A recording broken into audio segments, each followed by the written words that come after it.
Welcome back. It's very imperative that I always say that because, with every segment comes, some interesting parts. Yes. Joshua will agree with me. And now we are, you can't take away this from life. If there's one thing I have found that unites everybody is sports. We're moving over to sports development in Nigeria. We're concerned, and to elaborate and throw better light on this is no other person than the commissioner, the very commissioner for youth and sports development in Enugu State in person,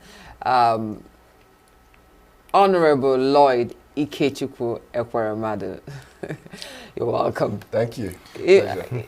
Sometimes I say some things and people are like, what? Why do you keep? But I can't lie. You look like one of my guests. You're not in this economy. No, it's good that we are honest. Some people, you ask them, why are you looking good? They will say it's God. Excuse me, it's not God that went to the market. Please tell us why you are looking this good. You're looking dapper. Well, we should all try to not look like our problems. That's a very humble answer. He's trying to sneak out of it. And one would think that because you're a sports person, you come looking all sporty, but you're always looking very official and sharp. Is that just part of you? Well, I'm a lawyer. I came straight from the courtroom to assume this job as Commissioner for Youth and Sports. But also we realized that sports is serious business. Youth development is serious business. So we have to look serious. I mean, I do dress in sportswear from time to time. I actually will go from that angle. You came from law, to sports. How have you been able to merge it? Well, it's been interesting. It's been a good one. I think personally, beyond law practice, I've always been a sportsman. Which one? I've played, my three main sports have been athletics, football, and rugby.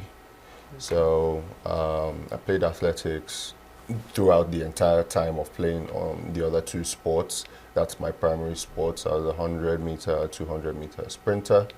And I played football when I was 14. I was at the David Beckham Academy in Los Angeles, and played for school, played for some small club sides while going to school in the UK. Then I picked up rugby in sixth form, which I went on to play at university. Played for Lancaster University first team, 2012, from 2012 to 2015. But I think in 2013, 2014, we went unbeaten, and a few people from my team, including myself, were invited to try out for England. Students, which is a team that plays, represents England on the continent, play against other countries' students team. So I have an extensive sports career. Now we're talking Nigeria. I could hear the chains of sports you've been involved in. Have you ever represented Nigeria? No. Why? I've not represented any country anyway. I was called to try out, but I didn't quite make the team for England. But I think I never planned to have a career in sports or to be a professional sportsman. But sports is something that has been present in my life from childhood to now. Okay. Now, you are a commissioner for sports and development. What does sports promotion entail, and why is it important for Nigeria? It's important because the sports sector is a billion-dollar industry. There's so much money in sports.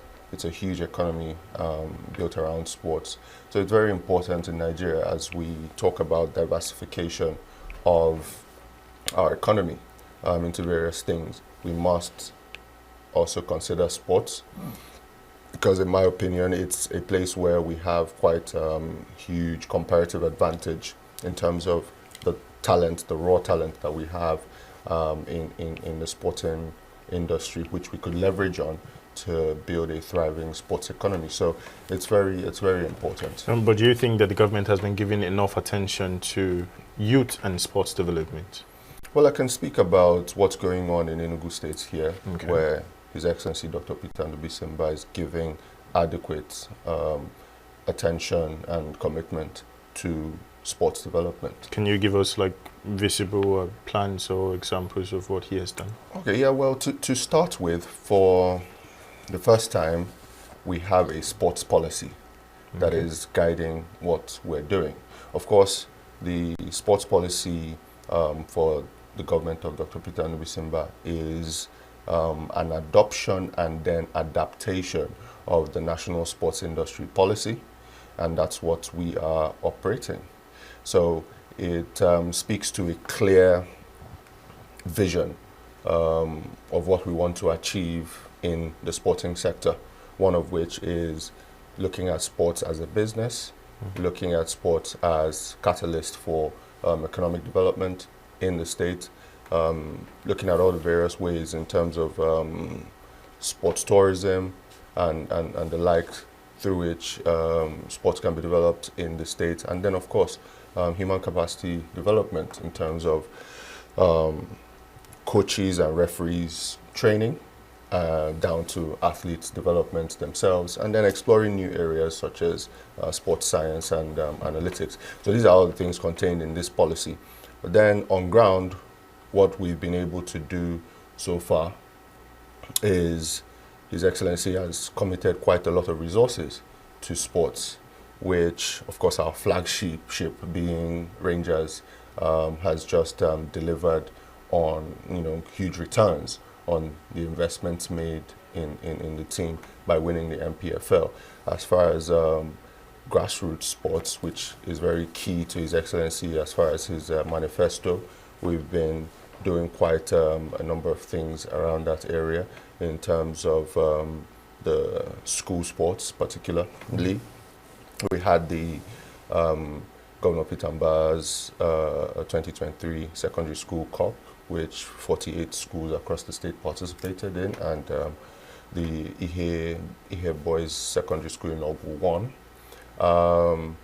Recently just concluded the First Ladies Cup as well, and then we had the Chief of Naval Staff Cup. So you have a lot going on as far as grassroots sports, and most recently we'll be doing quite a lot around swimming as well, with the Security Swimming Championship coming up in August, and some other things that we're going to announce soon, which will be a holistic competition encompassing all the local government areas and communities in the state. It will be what we've called the Enugu Youth Games, which will allow us to discover a lot of talent as we prepare for the National Youth Games. Okay, you brought in the Rangers. And first, I want to commend what you and the governor have immensely been doing, promoting sports, and the fact that it's under your watch that Rangers won MPFL after several years, of not smelling what it looks like. And also commending, I think yesterday was when we found out there is Coal City International Cup, and it's in collaboration with the states. We've heard of so many other good things that, and I think one-on-one we've spoken, and you also expounded, and I saw some light, that is being thrown there. However, on the issue of Rangers, I know they won MPFL, and there was a 150 million naira supposedly to be given to the team. And allegedly there's rumors that the 150 hasn't been given to the officials and to the players, and recently we just learned that, I think on Saturday, the governor gave them 50 million. So what has happened to the rest of the money? That's the 100 million. Okay, there are two separate things. Yes. The 150 million naira is the prize money, Prize money. Yes, prize for money. winning the MPFL, MPFL. yes. So that's coming from the MPFL, MPFL, and yes. the NFF, you know. So that's a separate thing. What His Excellency did over the weekend was appreciation. just, yes, a way of commending and motivating the team. And it wasn't just the 50 million naira cash reward. There were also some non-cash rewards attached to that as well. That Because, made it 50 million or... No, separate from Separate. 50 million. You know, I understand that because I'm asking this because I understand that there is disenchantment in the camp. And, you know, I believe that every family should be together to move forward. And now there is Continental upon us, I mean, upon the sports team. And there is other things, and even this Co-City Cup. If this disenchantment continues, I know it's not something that will help. Now, question is, why is there disenchantment in the camp of Rangers International FC? Okay, well, I don't know. I would like to correct the impression that there's a disenchantment in the camp. I don't think there's any disenchantment. The team is united. They're back in camp now. They're back in training. Everybody's poised in the right mentality to start this season and to prosecute the Champions League on the continent as well. Yes.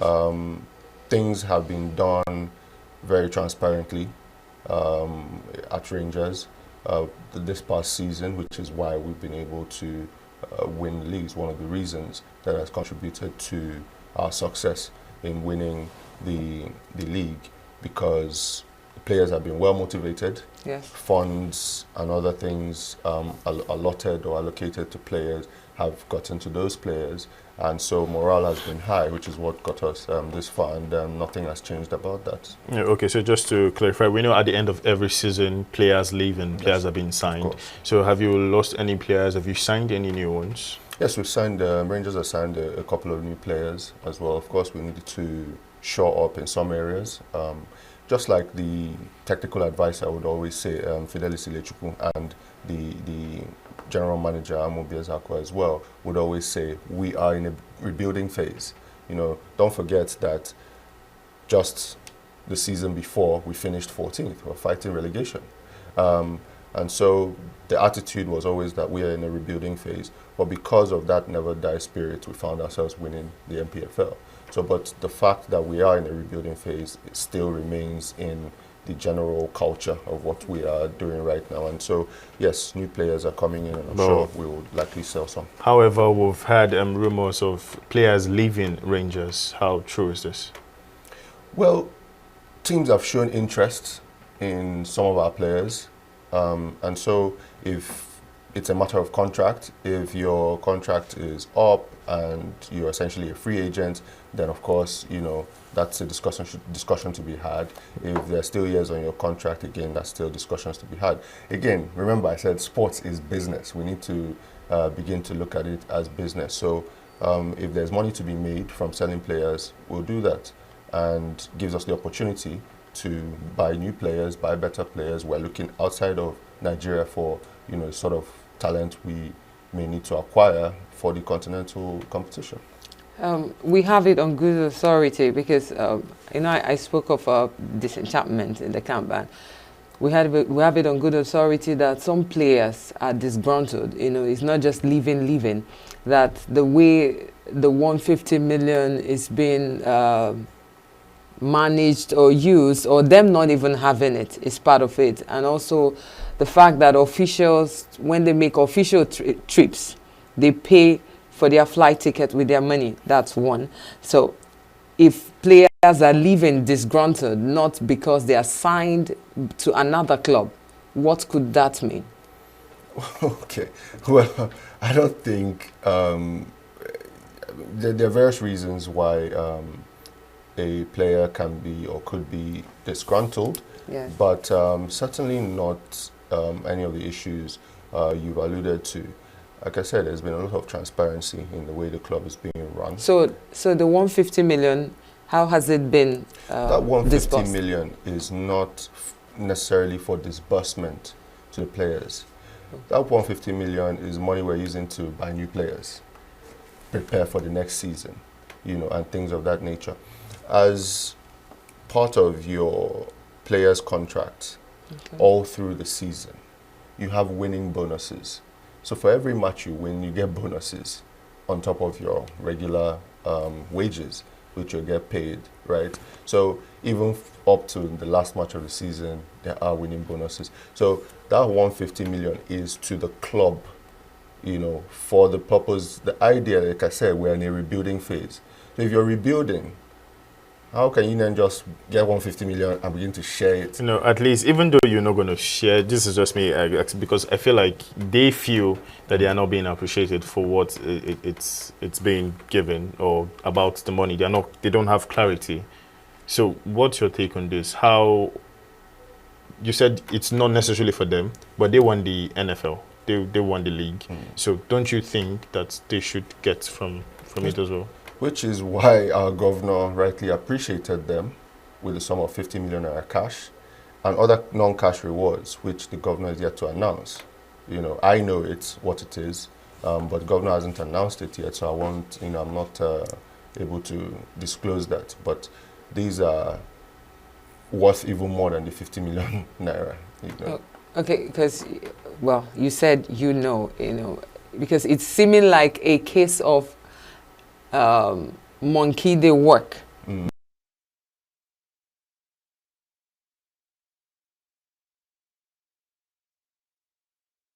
The next players coming in are the ones to benefit from the 150 million, from what you explained. They're not benefiting from it. This is business, like I said.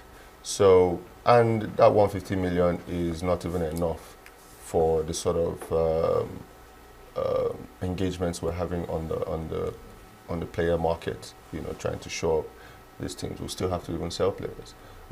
So it's not. I think there's a misunderstanding about the idea of such a thing. We're in a rebuilding phase. We're talking about development. We don't even have yet a proper digitized ticketing platform for Rangers tickets. We don't have a proper digitized platform for selling Rangers jerseys. So these are some of the things that, winning prize money should go to, Okay, we understand the Rangers are going for the Continental. Yes. Are there any challenges to moving forward, going for this Continental? Oh, no. Nothing out of the ordinary. Just the regular day-to-day challenges of running a football club, which the GM, Amobi Ezeaku, is very capable of doing. So where he's been out and about, having meetings and briefing me with the necessary authorities at CAF and all of that. He's been at the annual general meeting of general managers just yesterday. So everything is in high gear in preparation. Okay, so are we optimistic that Rangers are going to win the International Cup?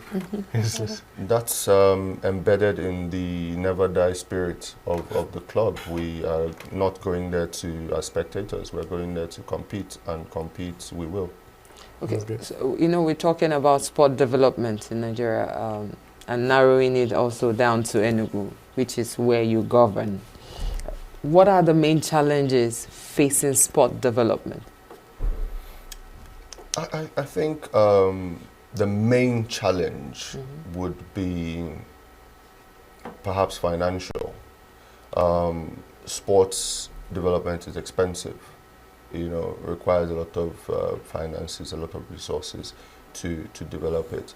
So, but the good thing is we're working with a governor that encourages and gives the enabling environment for creativity and innovation in how to surmount some of these challenges. Other challenges come in the form of the human resource that's required in terms of coaches and officiating people and things of that nature. So, which we're trying to build capacity in those areas, and then we're making a lot of partnerships happen for sports development to take off in Enugu State. So because of these challenges that I've mentioned. So one, we have a deal that the government of Enugu signed with a company called Del York Group.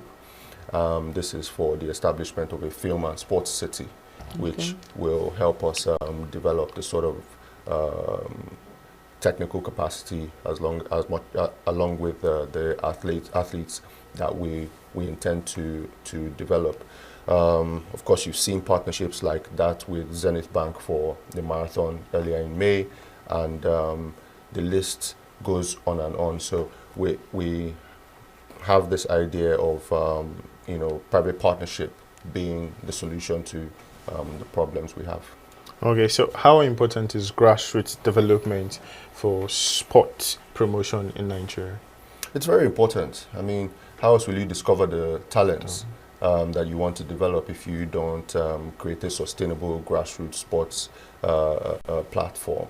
So which is what we're trying to achieve here in Enugu by bringing back and reviving school sports on one hand, but also reviving community sports engagements. So you've seen us partner with Ball Ogbe to have this Ogbe to Ogbe football competitions, which is between neighborhoods. The last one, we had the finals between Uwani and Co-Camp, fantastic atmosphere. Then in terms of school sports, we've had the Pitamba Governor's Cup and the First Ladies Governor's Cup, which just finished recently. So we're doing quite a lot for grassroots sports. Okay. So how about funding? How do you get funding for this? The governor is doing quite a lot. He's quite committed to sports development. How about private sectors? And like I said, we're working with a lot of private sector to achieve all of this. So many community businesses and philanthropists have partnered with us as well to achieve a lot of these grassroots development. And I wanted to mention a number of programs that are in place to help with the sports grassroots development. Sorry, I didn't get that.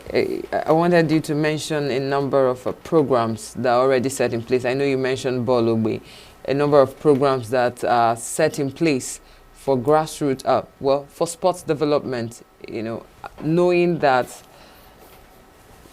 football is not the only sport there is. Okay, so before he answers that, we're going to be going on a very short break. Please stay tuned. You do not want to miss any of this section. We'll see you after the break.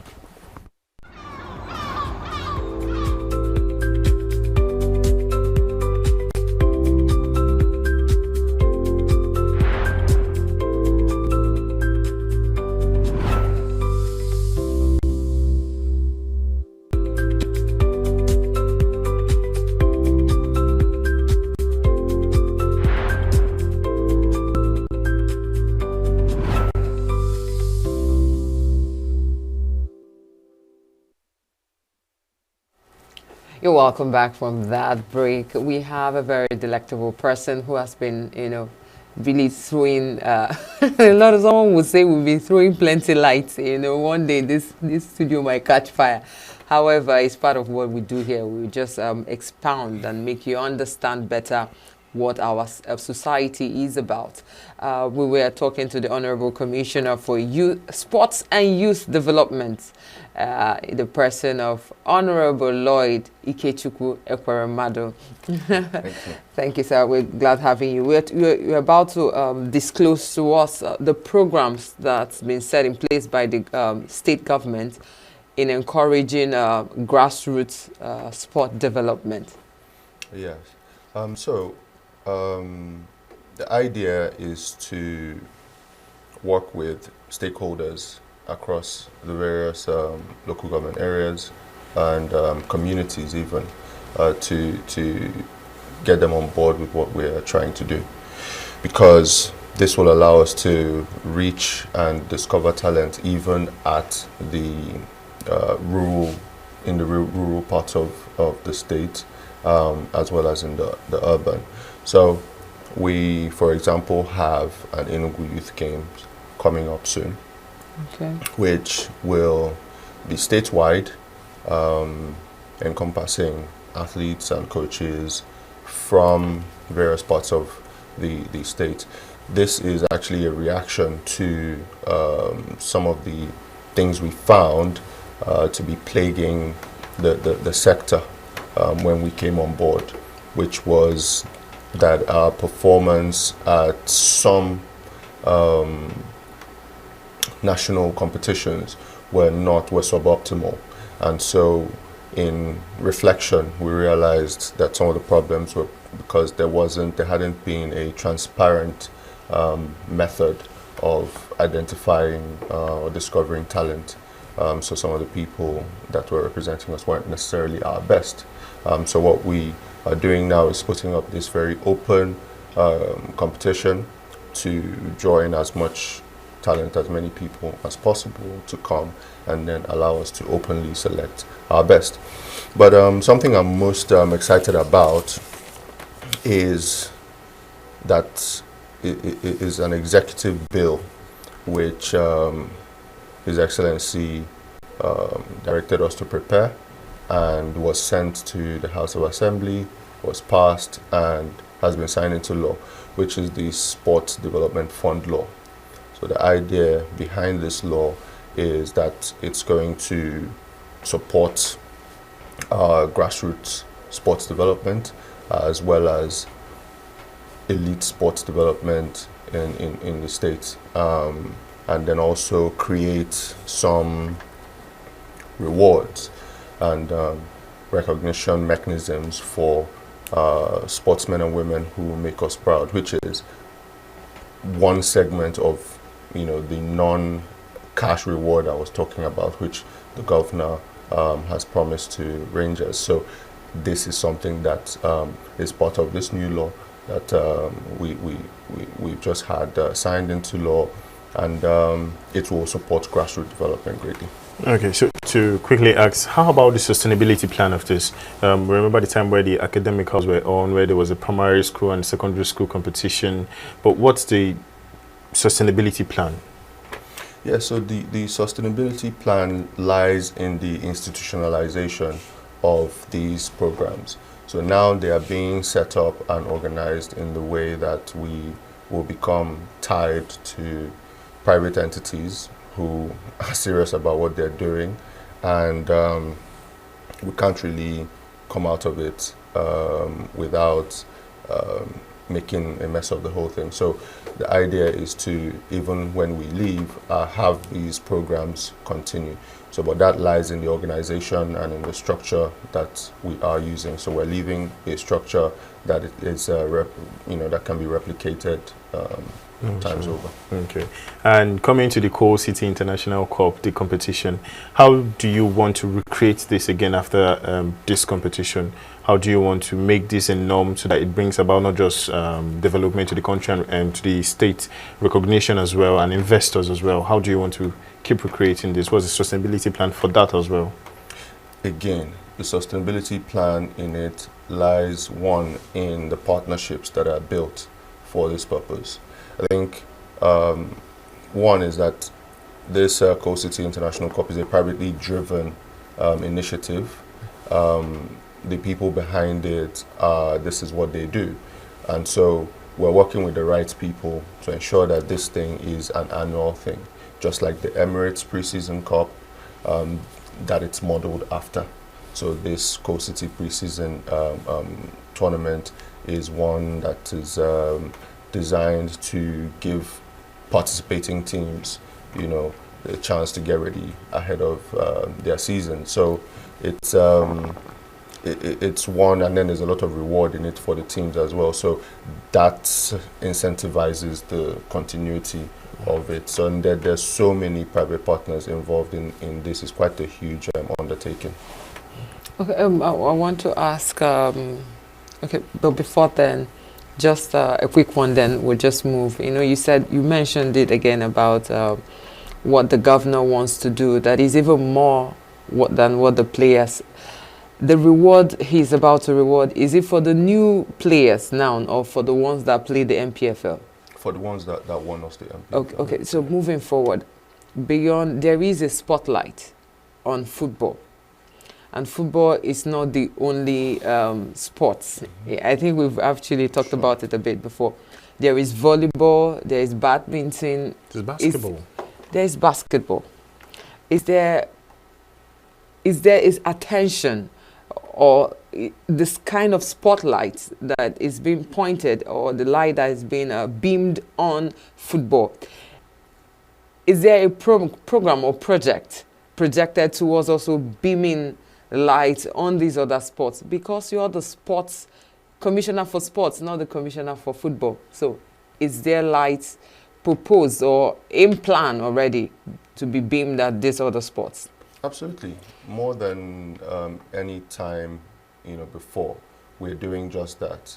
And this has our efforts towards developing and giving attention to various sports have manifested themselves in so many ways. Take, for example, boxing.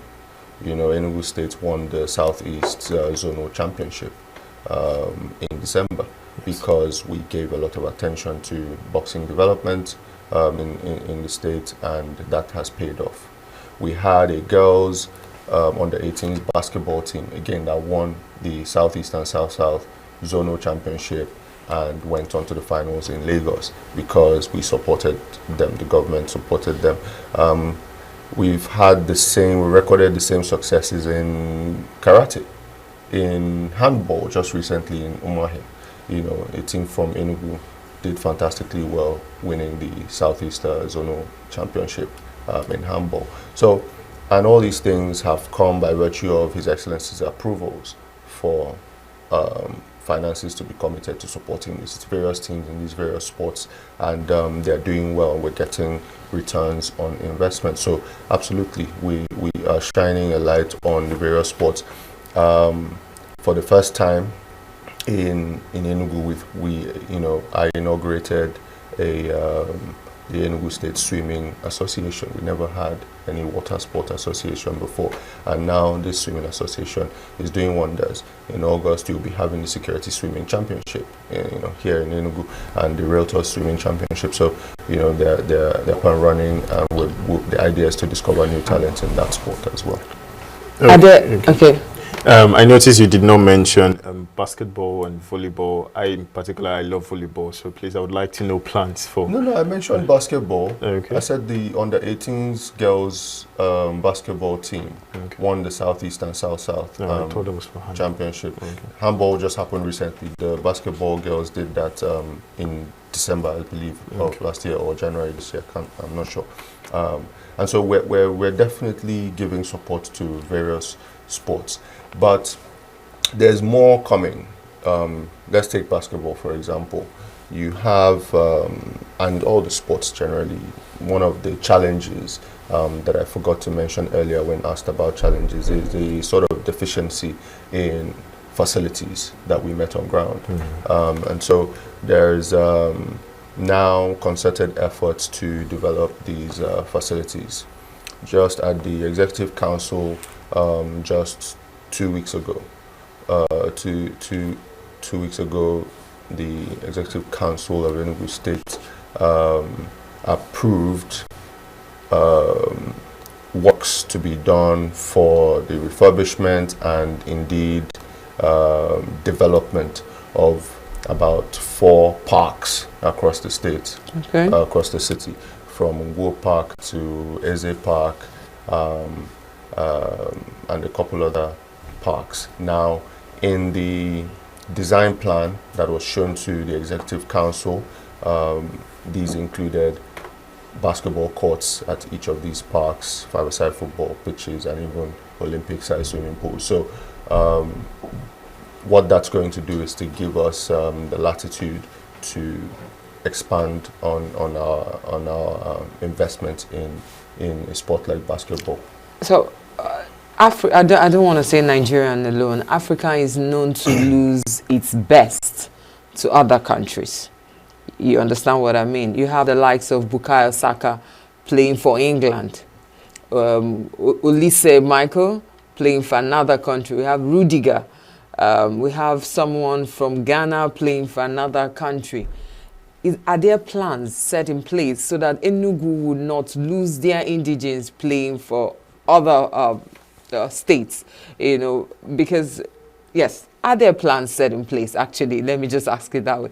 Are there plans set in place so that we won't lose our indigenes participating for others instead of representing Enugu State? Absolutely, there are plans. You know, like I said to you, you know, off the record, we realize the differences or what has led to such talent flight, if you like, or losing such talent to other countries, or not developing our own talents that are here to the standard that you get in those countries. And the issue lies mainly in the structures. So being someone who has participated in sports in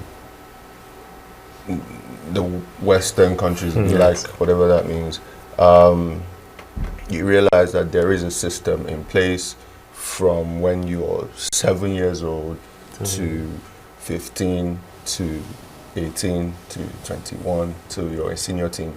You know, we are trying to implement such a thing, and we're doing that by seeking to have sports academies. Okay, please, Yeah. I'd like you to hold your thought. Okay. We're going to be going on a very short break, Alright, and sure. we'll be coming back soon. Please stay tuned. We're going to go for a break right now.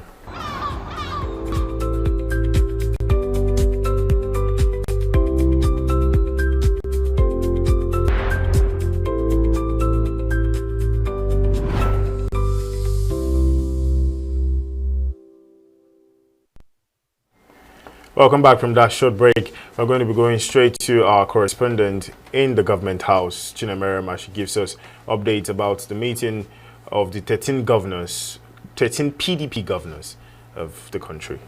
Chinemerem, you're up.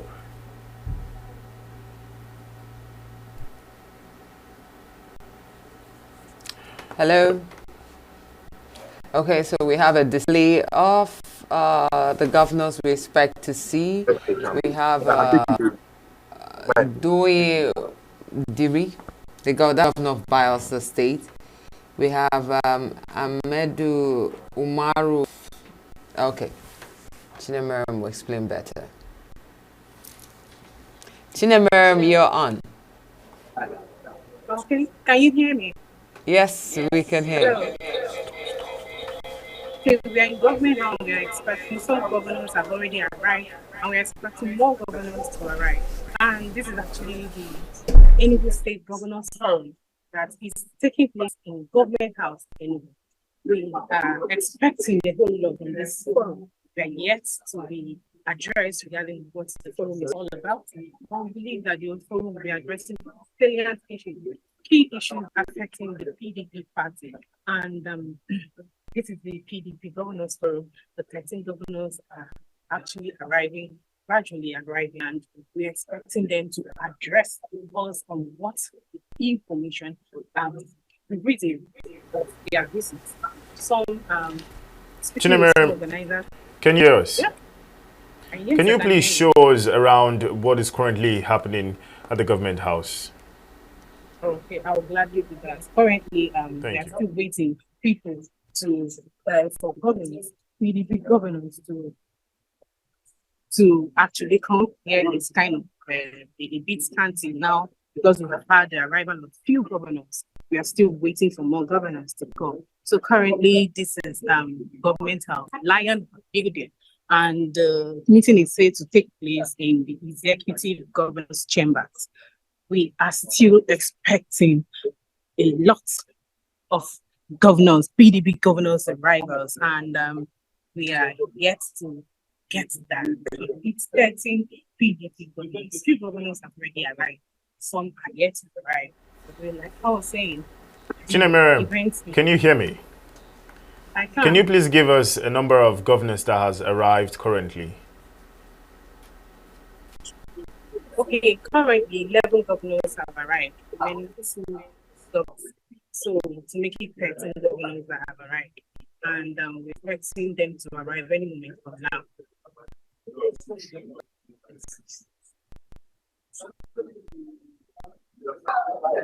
Hello, can you hear me?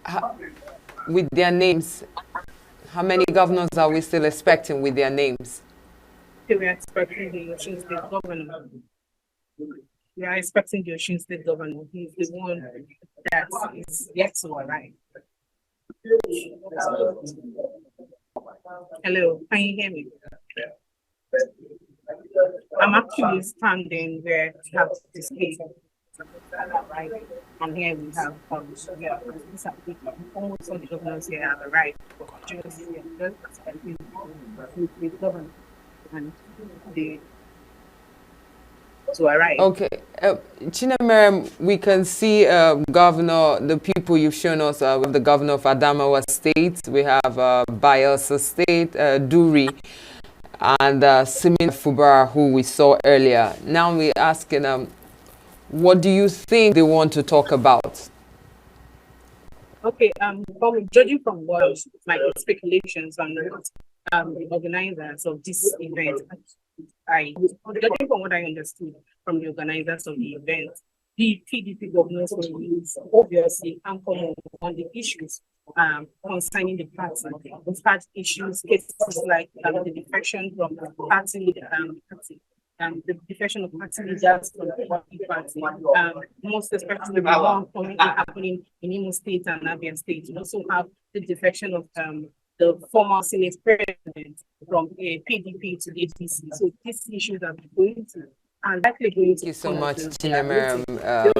You've been you've been of great resource.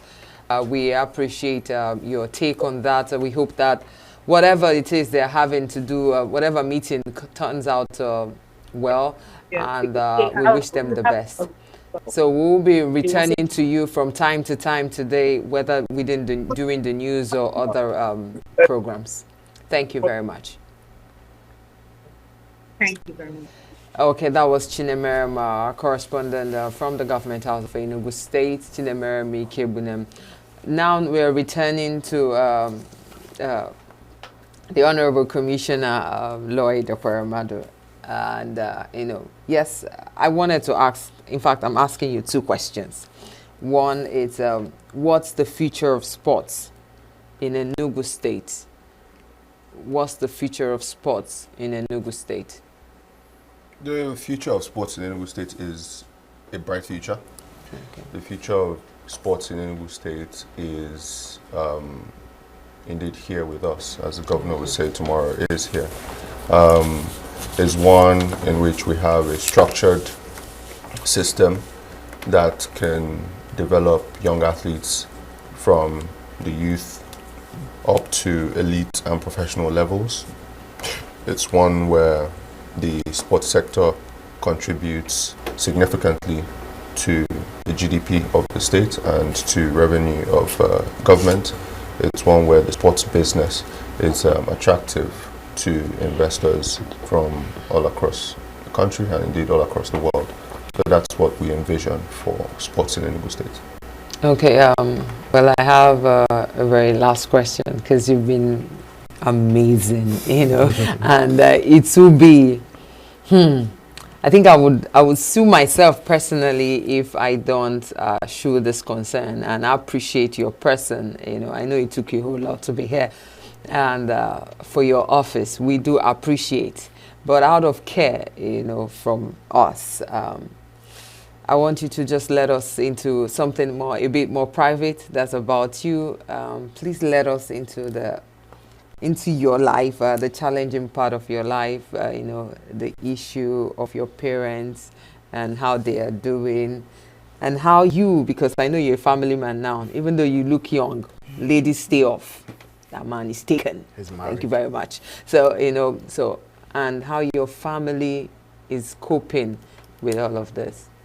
Well, what I will say about the entire experience that my family has gone through publicly over the last 2 years is that the experience has indeed brought us closer to our God, has brought us closer to God. It's giving a fresh sort of perspective on life and strengthened us in ways that we didn't know we could be strengthened. As far as my parents, by the grace of God, they're in good health, and we speak quite often, so I visit as often as we can, and so they're in good health, they're in good spirits, and while we continue to pray and hope for their safe returns to us, and so, but God has been faithful in all of this. We've been blessed in so many other ways. My beautiful daughter just arrived last month, and I got this job. So many things have happened, positively in our lives, and we're very grateful to God for. And how is your wife coping with all of this? Yeah, she's doing very well. She's great. Tell her to prepare. I'm coming personally to do Omugo. No problem. Happy to have you. Thank you so much. That was Honorable Lloyd Ikechukwu-Ekweremadu. He's been amazing in the studio and with perfect composure. You're just wondering, moving from law, handling what am I saying? I beg your pardon, handling sports and youths. Jeez, the very amazing people to deal with. Thank you so much. Thank you. We appreciate it. Thank you. Pleasure. Yeah. So we'll take a short break and we'll be right back. Go nowhere.